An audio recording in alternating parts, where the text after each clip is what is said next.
Sir এই অবস্থায় তো এখন লোকের বাড়ি যাওয়া যাবে না, চলেন একবারে খেয়ে দিয়ে এসেই যাবো। তাই হবে।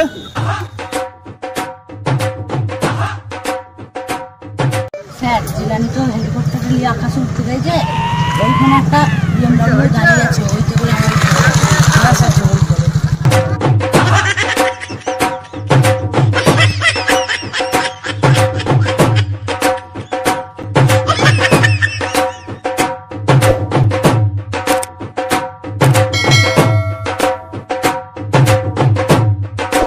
লক্ষণ ভাই তোমার বাড়ির ইন্ডিয়া গেটটা খুলে দাও। আব্বা তো ঘর আছে, আমি গিয়ে খুলছি গেট।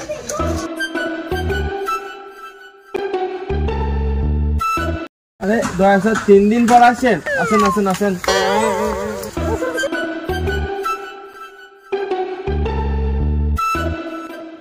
বসেন বসেন।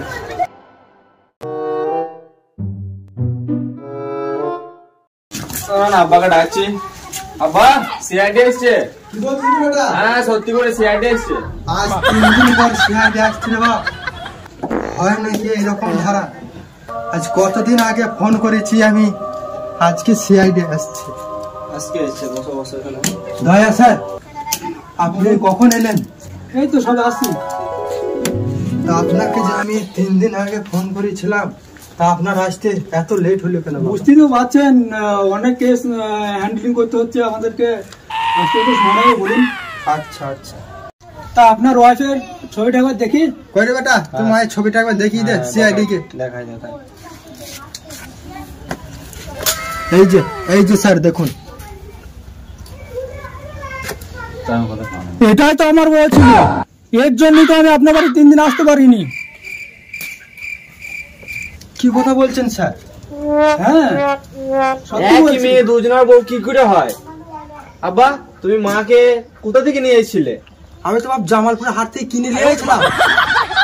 ওই ফুটপাথ থেকে? হ্যাঁ বাপ, আমি তো বিয়ে করার সামর্থ্য ছিল না, আমার কাছে যৌতুক চেয়েছিল, এই জন্য আমি জামালপুরের হাট থেকে কিনে নিয়ে এসেছিলাম তোমার মাকে। আমার কোনো দাম নেই? না বেটা, এরকম বললে হয়? তোমার তো দাম আছে বেটা। এরকম সন্তান আমি? এইরকম বলতে নাই বাপ, যত হোক ও তো তোমার মা। আচ্ছা বেটা, তোর ডিপজল চাচাকে তো আজ 3 থেকে 4 দিন আমি বাড়িতে দেখতে পাচ্ছি না। দেখতে পাওয়া যাচ্ছে না। তা তোর ডিপজল চাচাই তোর মাকে নিয়ে পালিয়ে যায়নি তো? তো পারে। ওই ডিপজল? হ্যাঁ ওই ডিপজল, ওটা আমার ভাই হইব। ওই ডিপজল খুব বদমাইশ লোক, আপনি জানেন? হ্যাঁ ও লোকের বউকে খালি পালিয়ে যায়। কি কথা বলছেন? হ্যাঁ এখন আমি কি করবো বেটা এইরকম অবস্থা? তো মাকে নিয়ে পালিয়ে গেল, তাহলে কি আর করা যাবে? অনেক দূর চেন আছে, এই তো মনে হয় এতক্ষণ বাংলাদেশ ছাড়িয়ে চলে গেছো। তো পারে, টাকা পয়সা বেশি আছে চাচা, তাহলে কি আর করা যাবে? আমরা গরিব মানুষ, খেটে খুটে খাই, তাহলে কি আর করা যাবে? স্যারকে কিছু জিজ্ঞাসা করা যাক, স্যার যদি কোনো ভালো অনুমতি দেন। আচ্ছা দয়া স্যার। হ্যাঁ বলুন। এই সময় আমি কি করা দরকার আমার?